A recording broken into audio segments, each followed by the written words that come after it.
Baik, pukul 10.30 maka insya-Allah kita mula.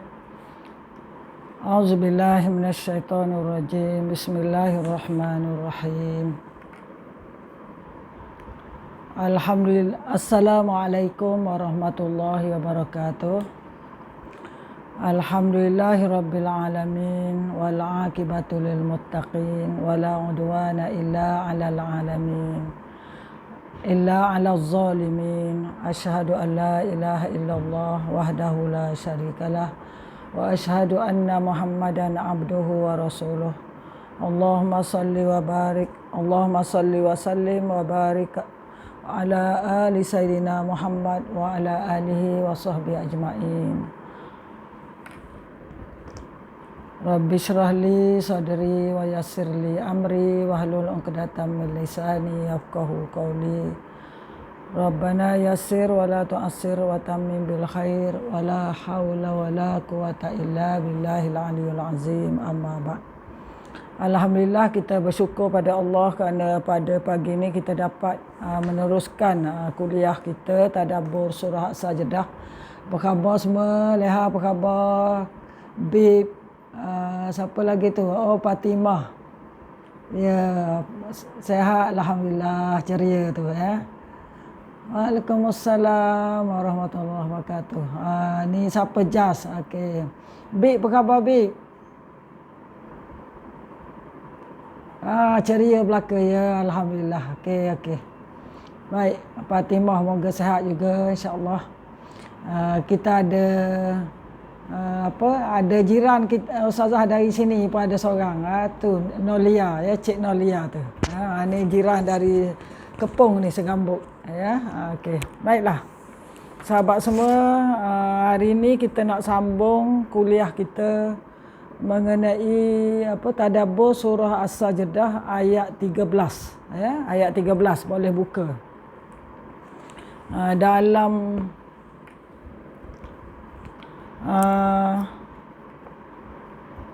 dalam kitab aplikasi tu ayat 13 dia tak ada huraian, jadi ustazah hurai dulu, bila sampai ke situ nanti kita beritahu.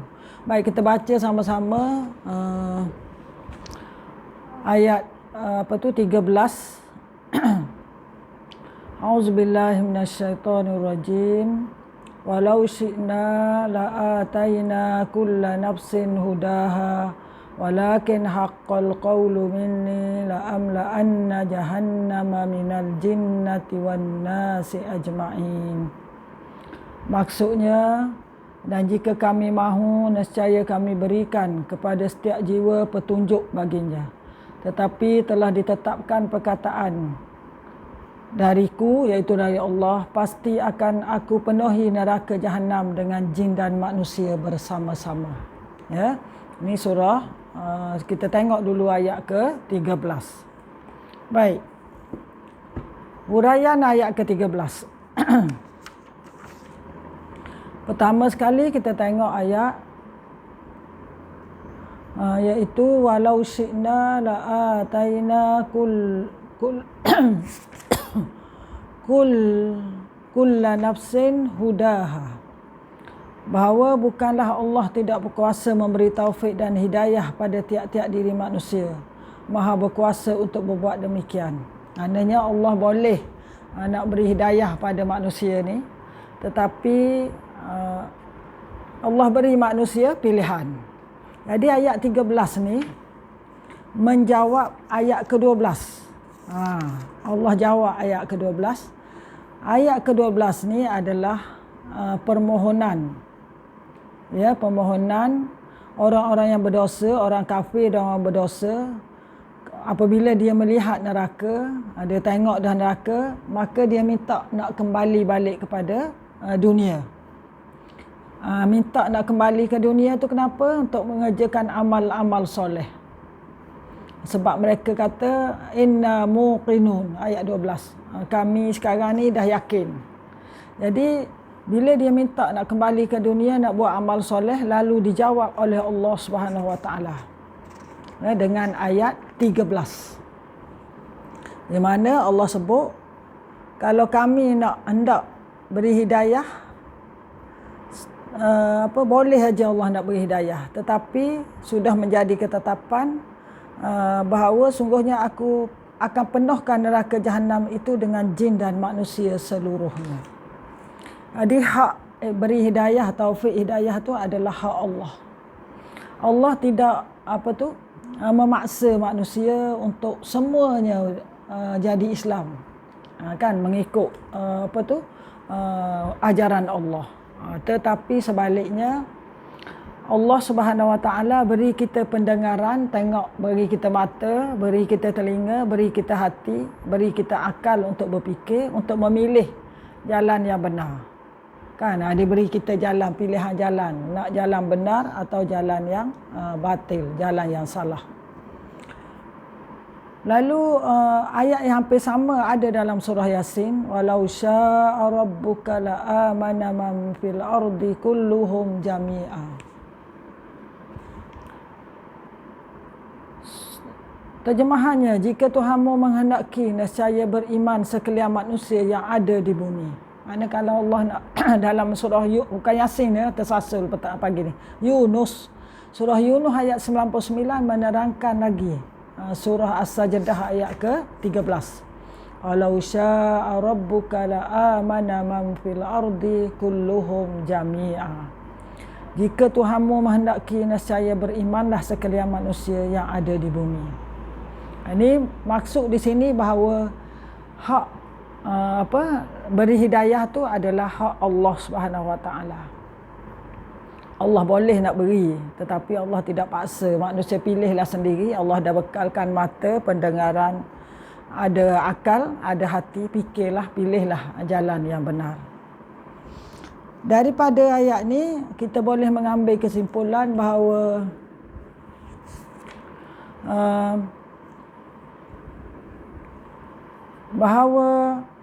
pertama sekali bila Allah sebut begitu, tugas kita yang pertama ialah daripada ayat ini kita disuruh memohon hidayah, berdoa minta hidayah. Kerana Allah yang hidayah itu adalah milik Allah. Kita selalu bincang, hidayatut taufik adalah milik Allah Subhanahu Wa Taala. Dia akan beri kepada sesiapa yang dia kehendaki.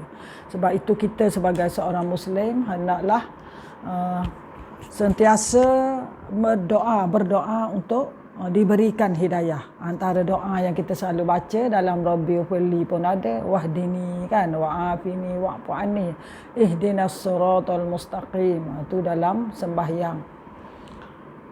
Kalau dalam di luar sembahyang, kita boleh doa Rabbana la tuzigh qulubana ba'da idh hadaitana wa hab lana min ladunka rahmah innaka antal wahhab. Jadi sahabat-sahabat semua jangan tinggalkan doa itu. Rabbana la tuzigh qulubana ba'da idh hadaitana wa hab lana min ladunka rahmah. Itu antara contoh-contoh doa memohon hidayah. Oleh itu dalam diri manusia sentiasa wujud pertempuran dan perjuangan yang hebat di antara kehendak nafsu dan kehendak akal. Kadang-kadang akal yang menang dalam pertempuran. Jadi dalam diri kita mesti ingat ada dua pertempuran antara akal dan nafsu. Akal nakkan kebaikan dipandu oleh syariat Allah, oleh Islam. Nafsu nak kepada kejahatan. Jadi pertarungan itu siapa yang menang maka dia akan mendapat hidayah dari Allah Subhanahu Wa Taala. Dan Allah pesan dalam surah Sad ayat 26, wala tattabi'il hawa. Wala tattabi'il hawa fayudillaka an sabilillah. Dan jangan engkau menurut hawa nafsu, kerana yang demikian itu akan menyesatkanmu dari jalan Allah. Allah pesan pada kita, Allah beri amaran pada kita, jangan wala tattabi'il hawa, jangan engkau menurut hawa nafsu, fayudillaka an sabilillah, kerana yang demikian itu akan menyesatkanmu dari jalan Allah. Jadi sebab itu Allah wujudkan adanya syurga dan neraka bagi yang beriman, yang mengalahkan nafsu, yang memimpin menguasai nafsu ke arah jalan yang benar, maka Allah akan, dan taat pada Allah, melakukan amal soleh, Allah akan beri syurga. Bagi yang derhaka pada Allah, maka balasannya adalah neraka. Dan disebutkan lagi ayat ayat 13 tu, walakin haqqal qawlu minni la amla'anna jahannama minal jinnati wan nasi ajma'in. Tetapi sudah menjadi ketetapan dari Allah bahawa dia akan memenuhkan neraka jahanam itu di kalangan jin dan manusia yang tidak beriman dan mendurhakai Allah. Ya, cuba sahabat-sahabat semua, sahabat yang dirahmati Allah, rahimani wa rahimakumullah. Ayat ini menyebut la amla'anna jahannama minal jinnati wan nas, daripada jin dan manusia. Kenapa dimulakan dengan jin? Baru lepas tu sebut manusia. Ada ulama tafsir mengatakan ramai manusia sesat disesatkan oleh jin. Sebab tu dia sebut dulu minal jinnati wan nas, daripada jin dan manusia. Ramai manusia yang sesat, dia disesatkan oleh jin. Ya, kerana jin juga bekerjasama dengan syaitan untuk menyesatkan manusia. Kita tengoklah dalam perbomohan, bomo kan, ramai orang masih percaya kepada jin. Ya, percaya kepada, memuja jin, pergi jumpa bomo sihir sebagainya, percaya pada jin dan sebagainya. Ya, yang rasa sakit tu kerana jin, ya, yang percaya kepada ramalan dan sebagainya, okey, itu contoh. Jadi disebut, sebab itu ulama tafsir ada menyebut bahawa sebab itu disebut jin dahulu. Sebab ramai manusia sesat kerana jin, ya. Yang ikut pendapat jin. Ada yang nak kenduri pun pergi jumpa bomo kan, sesuai dak tarikh tu, ya. Dan sebagailah. Dan bergaduh pun, sakit pun tanya siapa buat. Itu semua adalah amalan-amalan yang syirik, ya.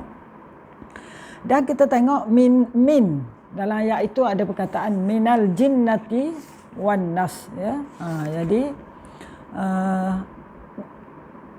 minal jinnati wan nas, min maknanya sebahagian, bukan semua manusia dan jin masuk neraka, tetapi sebahagian daripada jin dan manusia.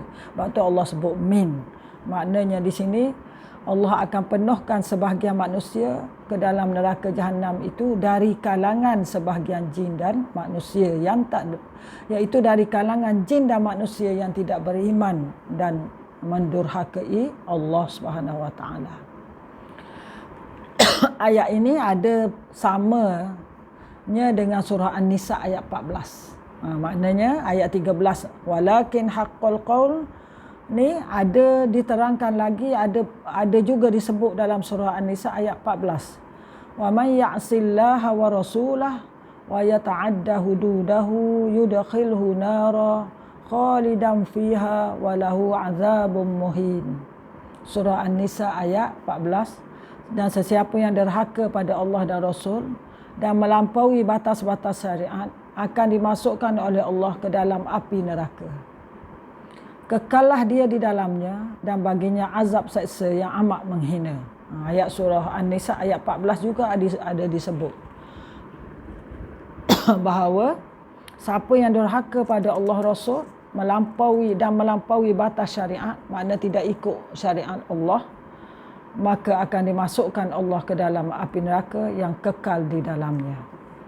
Jadi itulah dia huraian ringkas ayat yang ke-13. Ya, kesimpulannya ayat ke-13 kita boleh ambil beberapa ibrah. Yang pertama, hidayah itu milik Allah. Ya, milik Allah Subhanahu wa taala. Kita hendaklah sentiasa nak hidayah, sebab itu kita disuruh berdoa pada Allah Subhanahu wa taala. Yang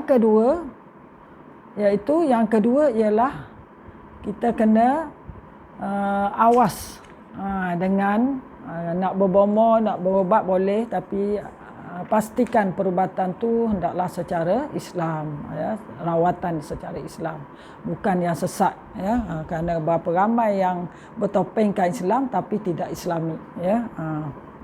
Yang ketiga ialah mengenai di mana manusia yang tidak pengajaran ibrah yang ketiga, manusia yang tak beriman pada Allah dan Rasul, maka dia akan diazab oleh Allah di neraka. Itu pelajaran yang daripada ayat 13.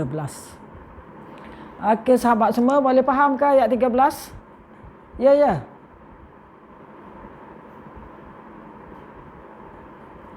Oh, tak apa jelas Oh, suara tenggelam timbul. Kejap, nak tengok link. Kejap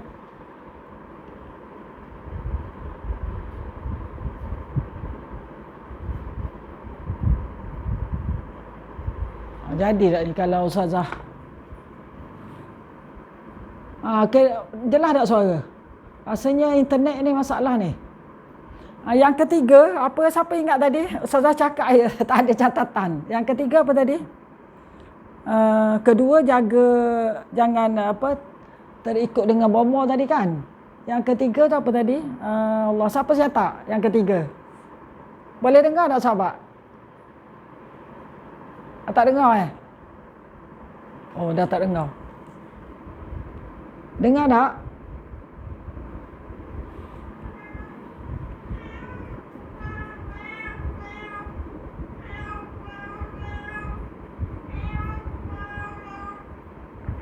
Okey.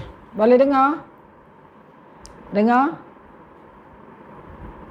Okey. Yang ketiga tu apa tadi Ustaz apa dah lupa dah. Siapa catat tadi?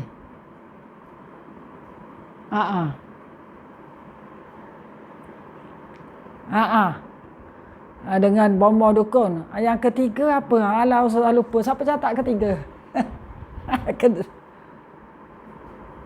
Allah suruh mohon hidayah, ya. Sentiasa mohon hidayah kepada Allah. Allah menyuruh kita memohon hidayah, ya. Dan yang keempat, kita hendaklah menggunakan akal. Ya, akal bukan mengikut nafsu. Untuk menyelamatkan kita dari azab Allah, gunakanlah akal, berfikir.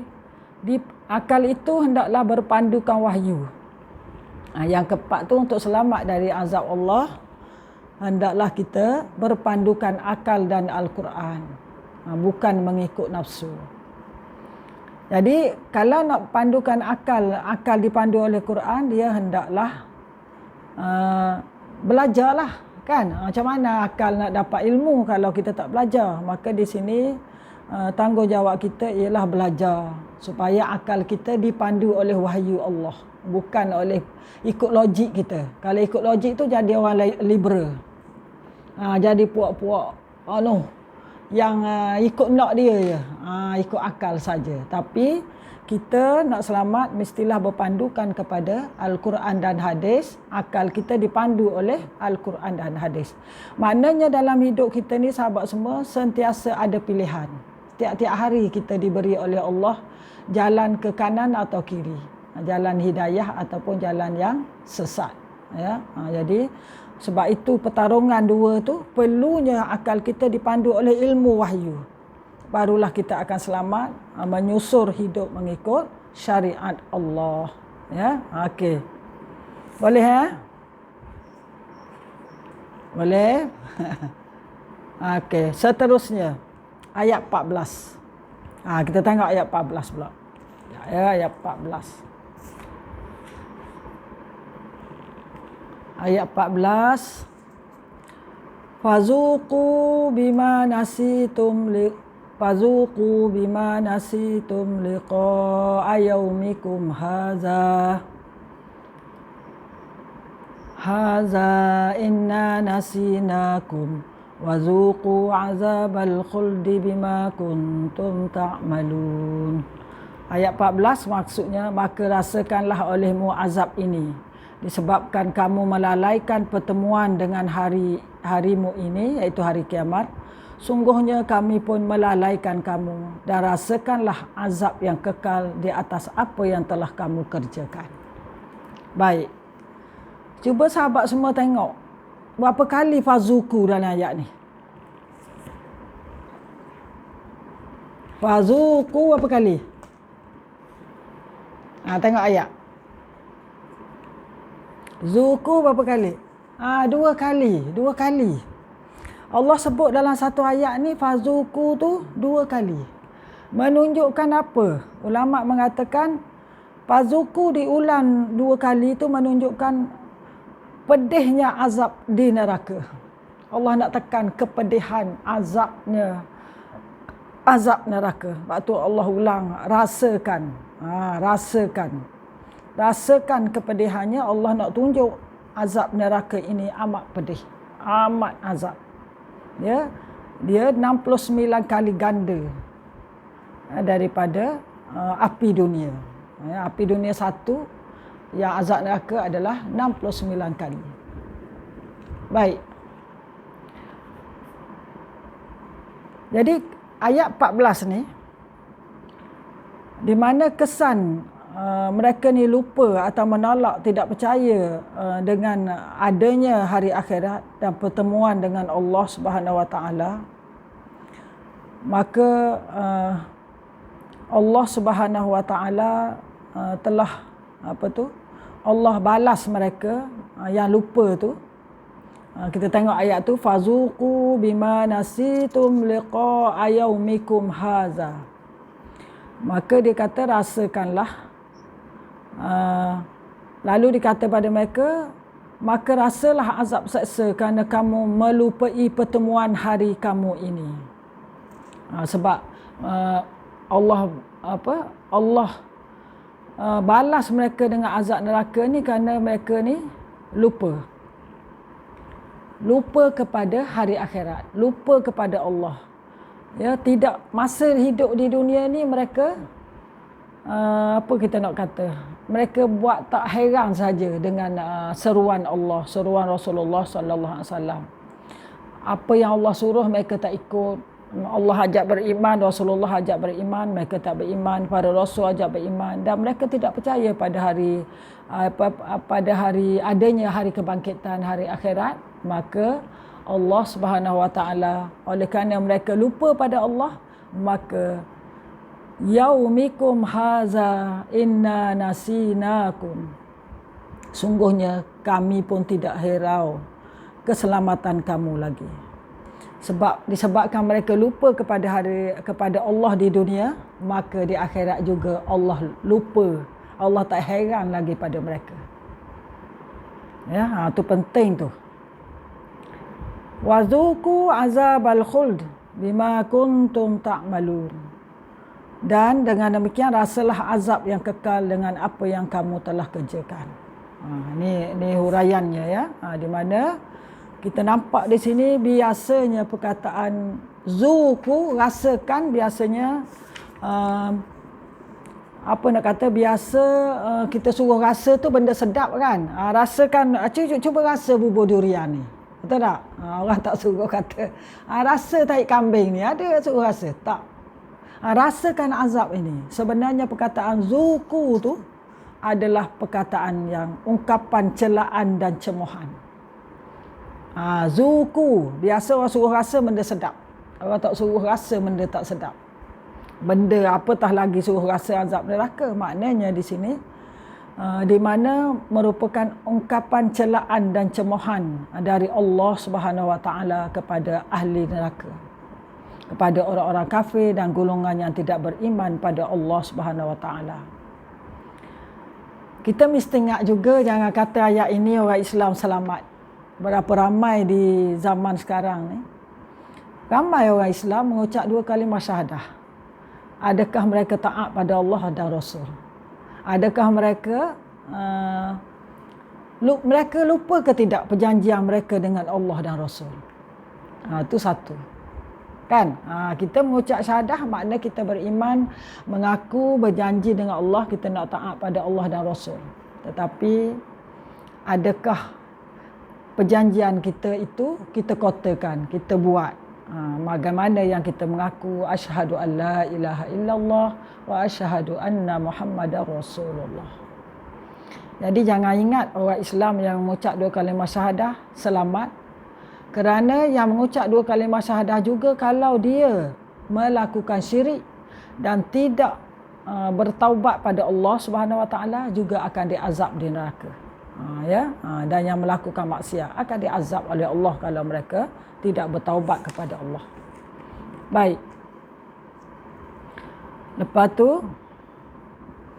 Allah akan dan amalan kamu di dunia tak ubah seperti amalan seorang yang lupakan perintah Allah, lupakan tentang hari kebangkitan. Lupa tidak akan berlaku melainkan pada perkara yang sudah diketahui terlebih dahulu, kemudian lupa. Jadi kita lupa ni, benda tu dah kita tahu. Maka sebab tu akhirnya kita lupa. Contoh kita kata, hari ni jadual ada kuliah maghrib. Kita dah tengok dah. Lepas tu lupa. Tu dikatakan lupa. Begitulah dalam ayat ini, dia nak menunjukkan bahawa mereka tahu. Adanya kebangkitan, adanya Rasul, adanya Allah. Tapi mereka tidak beriman. Maka dengan sebab itu kami melupakan kamu.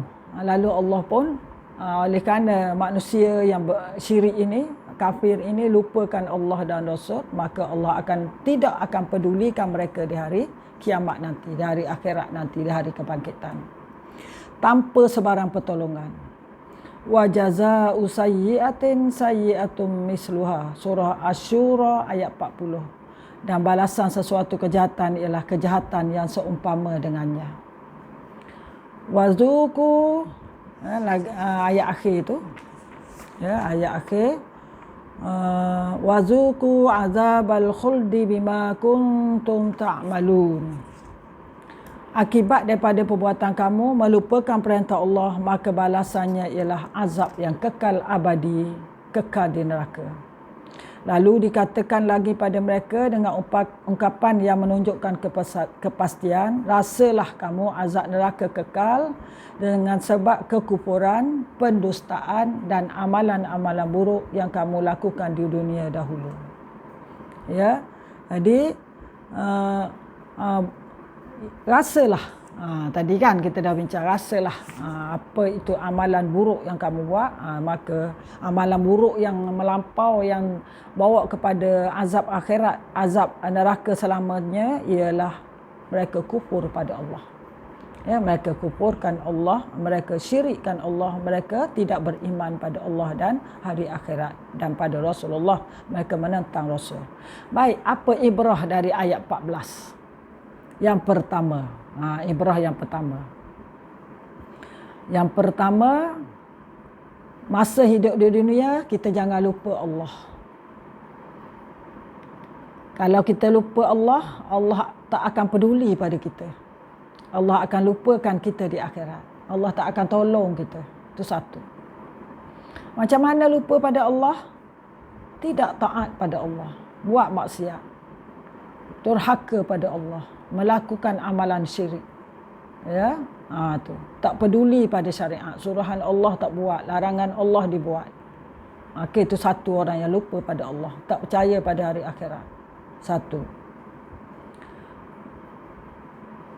Yang kedua ialah kita kena, ayat ni selalu baca pada hari Jumaat kan, sujud sajadah.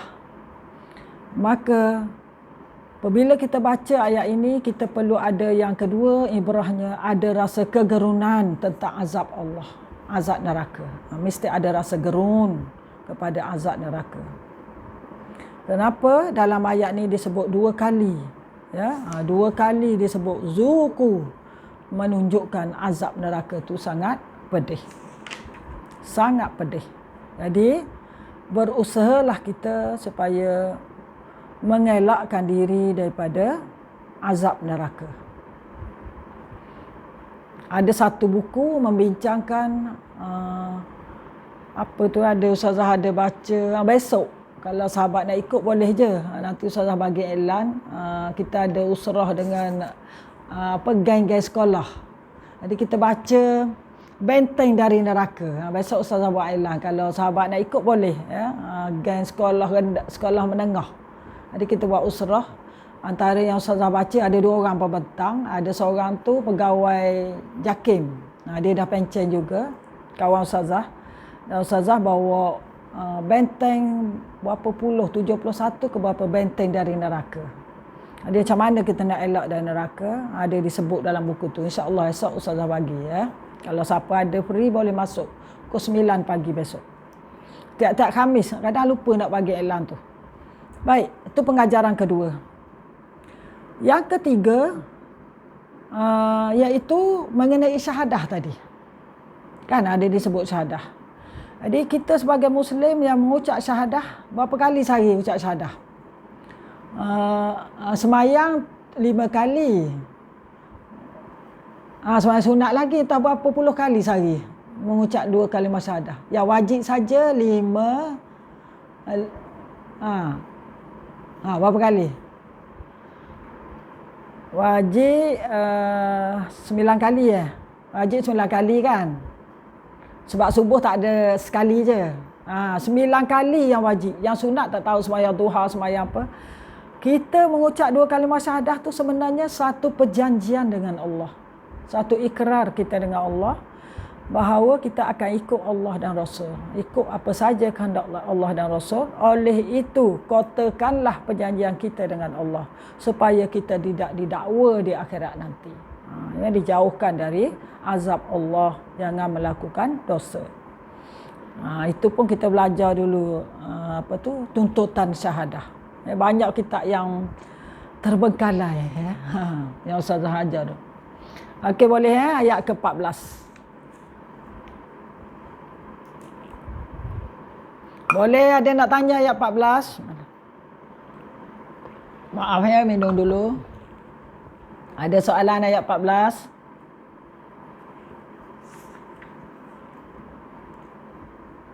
Kalau tak ada, kita pergi pada akhir sekali ialah ayat ke-15. Okey, ayat 15. 14 ayat 15. Ayat 15. Ini ayat sujud ya. Ayat 15 yang kita semua sujud, sujud tilawah apabila imam sujud dalam solat subuh, biasa orang selalu buat kan, sembahyang Jumaat, hari Jumaat. Innama yu'minu bi ayatina allazina idza zukiru biha kharru sujadan wa sabbahu bihamdi rabbihim wa hum la yastakbirun. Subhanallah walhamdulillah wa la ilaha illallah wallahu akbar. Sebab kita tak sujud, maka kita disunatkan bertasbih. Jadi apa maksudnya orang-orang yang beriman dengan ayat-ayat kami? Hanyalah orang yang apabila diperingatkan dengan ayat-ayat kami, mereka menyungkur sujud dan bertasbih serta memuji Tuhannya, dan mereka tidak menyombongkan diri. Ini seterusnya habis dah cerita orang kafir ni, orang yang durhaka pada Allah. Ayat 15 ini menerangkan ciri-ciri orang yang beriman, sifat orang beriman. Ini adalah sifat-sifat orang beriman dan balasan di sisi Allah kepada mereka, pada orang beriman di akhirat. Jadi memang dalam Quran dia akan sebut 2. Orang kafir dan orang beriman, syurga, neraka. Itu memang sentiasa ada dalam Quran. Setelah Allah menerangkan balasan azab kepada orang yang mendustakan ayat-ayat Allah dan mendustakan hari kiamat, lalu Allah menerangkan pula balasan kepada orang yang beriman dan kepada ayat-ayatnya pada hari kiamat. Di mana disebut di sini sesungguhnya innama yu'minu, ayat ni, innama yu'minu bi ayatina allazina idza zukiru biha kharru sujada. Sungguhnya orang beriman dengan ayat Al-Quran memperakui kebesaran Allah melalui tanda di sekelilingnya dan beriman dengan Rasul yang diutuskannya. Di mana disebutkan hanya orang-orang yang diperingatkan dan diberi nasihat dengan ayat Allah, mereka dengar dan patuh lalu segera merebahkan diri sambil sujud sebagai tanda taat dan patuh di atas segala perintah Allah. Ini sifat orang beriman. Sifat orang beriman, apabila diperingatkan, diberi nasihat, mereka patuh. Ya. Iza zukiru biha kharru sujada. Pertama sekali, sifat orang beriman, mereka dengar dan patuh. Sami'na wa ata'na. Orang munafik kafir pula, sami'na wa asoina. Kami dengar, kami lawan. Orang beriman, dengar dan patuh. Patuh kharru sujada. Mereka ini merebahkan diri sambil sujud sebagai tanda patuh di atas segala titah perintah Allah. Dan sambung lagi ayat tu. Wasabbahu bihamdi rabbihim wa hum la yastakbirun. Iaitu ketika sujud mereka bertasbih mensucikan Allah daripada segala perkara yang tidak layak baginya.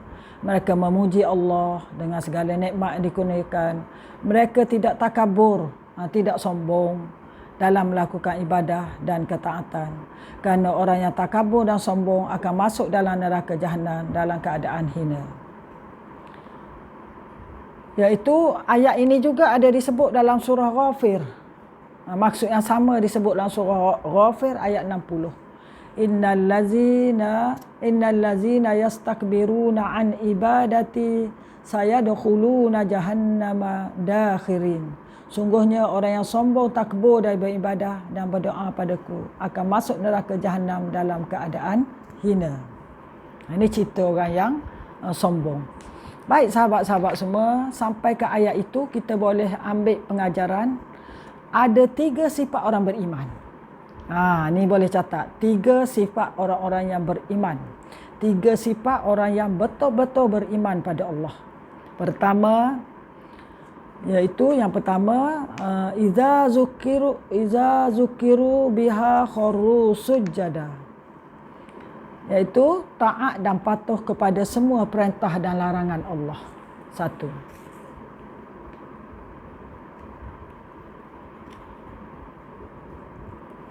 Mereka ni taat dan patuh kepada semua perintah dan larangan Allah. Mereka tinggal larangan Allah. Mereka patuh pada perintah Allah. Itu 1.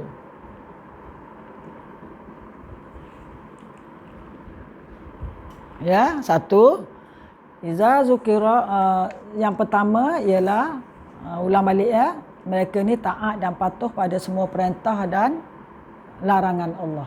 Yang pertama. Yang kedua, sifat orang beriman yang sebenar-benarnya iaitu wasabbahu bihamdi rabbihim. Iaitu mereka tidak mensyirikkan Allah. Sentiasa berzikir ingatkan Allah, bertasbih dan bertahmid. Okey, ulang. Mereka tidak syirikkan Allah. Dan sentiasa berzikir, bertasbih dan bertahmid kepada Allah. Mereka berzikir ingatkan Allah, bertasbih dan bertahmid.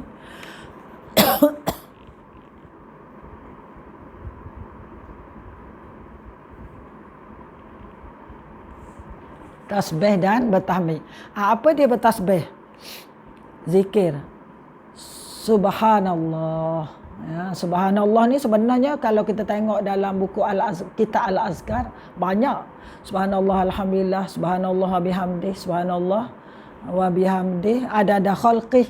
Ya kan, yang mula dengan subhanallah banyak sebenarnya. Subhanallah, subhanallah walhamdulillah wa la ilaha illallah wallahu akbar. Subhanallah wa bihamdih, subhanallah wa bihamdih, subhanallahil azim. Dan pernah ada satu hadis, orang Badui tanya pada Nabi sallallahu alaihi wasallam, berikan dia satu doa. Juga Nabi ajar bertasbih. Ya, nanti tak ingat dah. Ada Ustazah dah tulis mana letak. Dia ajarnya banyak sebenarnya bermula dengan tasbih. Makna dengan kata lain sentiasa berzikir pada Allah. Tasbih yang diajar kepada oleh Rasulullah pada orang Badui itu dia sebut dah ingat dah. Allahumma salli ala sayyidina. Ada tasbih yang diajarnya. La ilaha illallah wahdahu la syarikalah. La ilaha illallah wahdahu la syarikalah. Lepas tu Allahu akbaru kabira walhamdulillahi katsira wa wa subhanallahi rabbil alamin wala haula wala quwata illa billahil azizil hakim. Ada dalam hadis tu. Ada badui datang minta doa dari Rasulullah. Rasulullah ajar doa ini. Padahal kita sebut zikir tu kan. Sebenarnya tu adalah juga satu doa. Kerana dengan berzikir kepada Allah, kita dekat dengan Allah dan Allah akan makbulkan doa kita. Tu panjang, nanti cari balik. Okey. Sifat ketiga. Maknanya tasbih subhanallah, tahmid alhamdulillah, Allahu akbar, ya. Ni di hari 1 hingga 10 hari yang paling mulia dalam dunia. Hari paling mulia ialah 1 hingga 10 Zulhijjah. Malam paling mulia di dunia ini ialah malam 1 akhir Ramadan. Kan 10 akhir Ramadan. Yang termulia ialah malam Lailatul Qadar. Kalau siangnya ialah 1 hingga 10 Zulhijjah. Maka ambil peluang kita banyakkan berzikir, berselawat ya kepada Allah Subhanahu Wa Taala. Okey sahabat-sahabat semua. Ketiga, sifat mukmin yang sebenar, betul-betul beriman ialah wahum la yastakbirun. Mereka tidak sombong, kerana orang yang tidak taatkan Allah, tidak berzikir kepadanya adalah orang yang sombong. Jadi sifat ketiga mukmin sebenar ialah tidak sombong. Tidak sombong pada Allah, tidak sombong pada manusia. Tidak sombong pada Allah maknanya tidak engkar pada Allah. Tidak bantah arahan Allah. Tidak melakukan maksiat pada Allah. Ya. Tidak melakukan maksiat. Ya. Tidak panggil apa? Sombong ni makna orang yang tak berdoa juga dianggap orang yang sombong. Jadi kita jangan jadi orang yang sombong, banyakkanlah berdoa kepada Allah Subhanahu Wa Taala. Dan tidak sombong kepada manusia. Jangan sombong kepada manusia. Sombong ni ada beberapa sebab. Kadang sebab keturunan, kadang sebab anak, kadang sebab kecantikan, kadang sebab harta menyebabkan orang tu sombong. Maka janganlah perkara-perkara itu menyebabkan kita rasa besar diri. Betul sebab ilmu pun betul, Bib. Betul. Ya, betul. Bagus. Okey, terima kasih, Bib. Betul. Ada orang yang rasa dia berilmu, dia pun sombong. Pergi surau, dia rasa dia lah orang paling berilmu. Ya, itu pun jangan sekali-kali. Kalau terlintas, istighfar banyak-banyak. Ya, terlintas tak apa, istighfar. Jangan ada dalam hati kita. Okey. Jadi orang sombong ni tak dibenarkan masuk syurga, ya, walaupun sikit je sombong tu. Baiklah. Itu 3 pengajaran yang perlu kita ingat. Sifat-sifat sebenar betul-betul orang mukmin ada 3. Taat patuh pada semua perintah larangan Allah, tinggal tidak syirikkan Allah, dan banyak berzikir, ingat pada Allah. Yang ketiga, tidak sombong, tidak menyombong diri, ya. Yang mana Sayyidina Luqman pesan pada anaknya, jangan menyombongkan diri, ya. Hidup kita ni pandanglah manusia ni adalah sama saja. Yang berlebih ialah yang bertakwa pada Allah. Baik, kalau sahabat semua yang ada buku tadabbur Al-Quran dan tadabbur Al-Quran aplikatif, ada disentuh sedikit ayat 15 ni. Boleh buka muka surat 12. Ya, ayat 15 ni yang disebut di sini, maksud ayat 15 ni, mereka menundukkan sujud di atas wajah mereka pada Allah kerana mengagungkan ayatnya dan kerana takut akan kemurkaan dan seksaannya. Maka boleh sambung masuk satu lagi pengajaran ciri-ciri orang beriman ialah sentiasa mengagungkan ayat Allah, takut pada kemurkaan Allah. Orang beriman tu takut pada kemurkaan dan seksaan Allah. Ya, ciri orang beriman, dia takut kepada kemurkaan dan seksaan Allah. Maknanya 4 ciri orang beriman. Ini disebut oleh Al-Qurtubi dalam ditulis dalam tafsir aplikatif ni.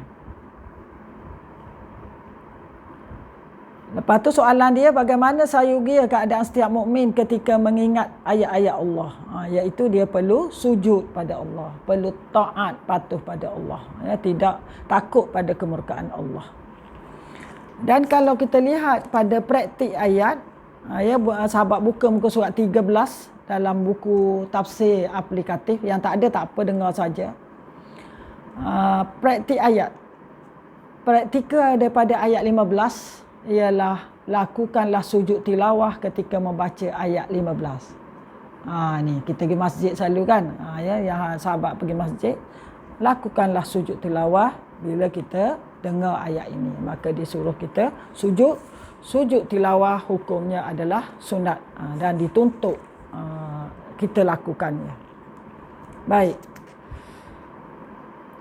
Kelebihan sujud tilawah adalah bukti keimanan dan jalan menuju ke syurga Allah.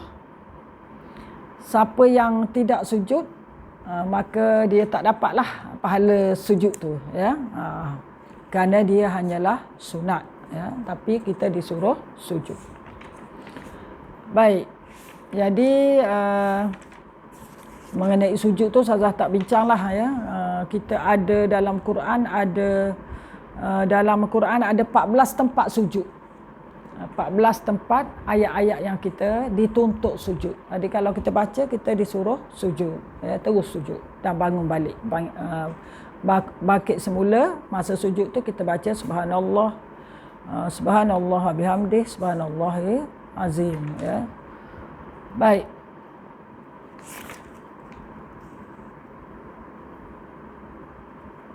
Lepas itu akhir sekali, oleh kerana hati mereka penuh dengan keimanan, maka wahum la yastakbiru, mereka tidak sombong dan takabur. Jadi orang beriman ni tak sombong, kerana mereka mentaati Allah, berpegang teguh pada ayat Allah. Jadi orang beriman tidak sombong. Yang sombong tu orang tidak beriman. Jadi jangan sekali-kali kita ada sifat sombong, besar diri, rasa hina pada orang. Sedihlah buat macam tu kan, Orang yang tidak mahu mentaati Allah adalah orang yang sombong dan takabur. Siapa yang tak nak taat pada Allah ialah orang yang sombong dan takabur.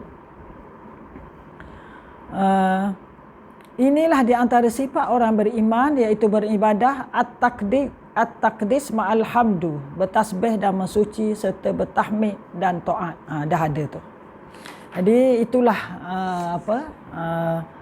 kita tadabbur ayat 13 hingga 15. Jadi insya-Allah minggu depan hari Khamis. Hari Khamis dah raya minggu depan tak? Raya cuti raya. Raya tak ada kelas lah. Jadi kita akan jumpa selepas raya, insya-Allah kita jumpa lepas raya. Jadi kita akan sambung ayat 16, satu lagi ciri orang beriman. Satu lagi ciri orang beriman, iaitu tatajafa junubuhum anil madaji. Jadi rasanya itu saja yang mampu saya berikan pada hari ini untuk ayat kita tadabbur ayat 13 hingga 15. Moga-moga apa yang kita bincangkan tadi melekat pada hati kita, dan juga kita sama-sama mempraktikkannya, melaksanakannya, mengamalkannya. Ada rumusannya daripada apa yang kita bincangkan tadi ialah, pertama, jangan lupa Allah.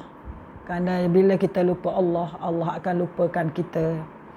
Yang kedua, jangan ada sifat sombong, dan kita ingat pada ciri-ciri mukmin yang sebenar tadi ialah orang-orang yang orang-orang yang sentiasa taat dan patuh, tidak syirik dan tidak sombong, Dan kita jauhilah daripada amalan-amalan syirik yang melibatkan perbomohan. Banyak berlaku dalam masyarakat kita, masih berlaku. Kadang ada khurafat, ada juga dia tiru filem tu. Anak dia aksiden, dia pun kata sebablah pinggang jatuh. Itu khurafat, apa kaitan pinggang jatuh dengan berlakunya musibah tu kan? Itu contoh, okeylah. Jadi itulah saja. Ada apa-apa soalan ke sahabat semua? Kita akan masuk insya-Allah kuliah akan datang ayat ke-16. Ada apa-apa soalan? Tak ada ya? Tak ada. Okey, kalau tak ada, Ustazah ucapkan jazakumullahu khairan pada semua sahabat semua. Kerana sudi bersama di udara ya. Semoga Allah beri kita hidayah itu taufik untuk mengambil peluang daripada 10 Zulhijjah ini dengan melakukan amalan soleh. Masa ni kita ambil dah sejam, hampir 40 minit atau 50 minit melakukan amalan soleh dengan menuntut ilmu di 10 Zulhijjah. Allah amat suka kepada hamba-hambanya yang melakukan amalan soleh di awal Zulhijjah ini. Ya.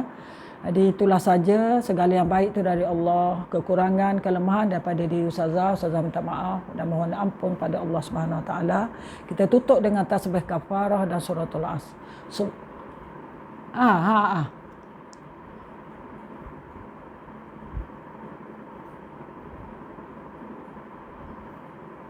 Boleh, tak ada masalah Jas. Boleh. Sambil-sambil berzikir telinga kita dengar. Boleh, tak ada masalah. Ya. Boleh, ya.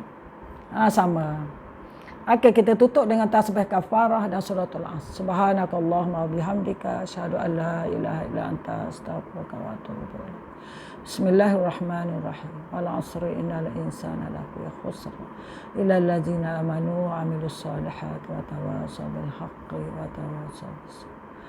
Wa sallallahu ala sayyidina Muhammadin wa ala alihi wa sahbihi ajma'in walhamdulillahi rabbil alamin. Wallahu alam. Wassalamualaikum warahmatullahi wabarakatuh.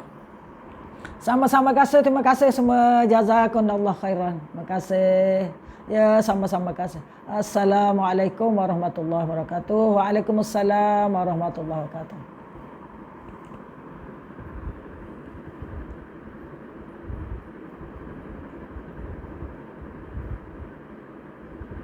Alhamdulillah.